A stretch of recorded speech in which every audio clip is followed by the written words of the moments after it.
முன்னாள் அமைச்சர் ராஜேந்திர பாலாஜி சார், கொஞ்சம் வார்த்தையை பார்த்து பேசுங்க. உங்ககிட்ட எங்கள் தளபதி யாரும் வரல.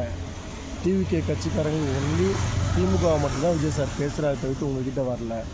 ஒன்றும் இல்லாத கட்சி, அம்மா வழி நடத்துறது, எம்ஜிஆர், அதெல்லாம் நீங்கள் சொல்லாதீங்க. நீங்கள் அப்போ ஒன்றுமே வழி நடத்தலையா? உங்களை பற்றி பேசலை. அது இல்லாமல் சாதாரணமாக ஒரு ஃபங்க்ஷன் வந்து 200 பேர் வந்தாங்க. எங்கள் தளபதி சாதாரணமாக ஒரு ஃபங்க்ஷன் வந்தால் 2 லட்சம் பேர் உள்ளே வரத்துக்கு இடம் பார்த்தாங்க. எங்கள் தளபதி பார்த்து பேசலாம் உங்களுக்கு தகுதி இல்லை. வார்த்தையை தேவையில்லாமல் பேசாதீங்க, ஜெயிச்சுட்டு பேசுங்க. அது இல்லாமல் எங்கள் மெஜாரிட்டி என்னென்னு எங்கள் ஆள் புரிய வைப்பார். நீங்கள் வந்து பேசணும் அவசியம் இல்லை. ஒரு மெரினா பீச்சுக்கு வாங்க, உங்களுக்கு என்ன கூட்டம் வருது, எங்கள் தளபதிக்கு என்ன கூட்டம் வருதுன்னு பார்த்துடலாமா? சிம்மாசனம் போட்டு உட்கார வேண்டிய ஆளுப்பா எங்கள் ஆளை பற்றி பேச நீங்கள் பேசாதீங்க.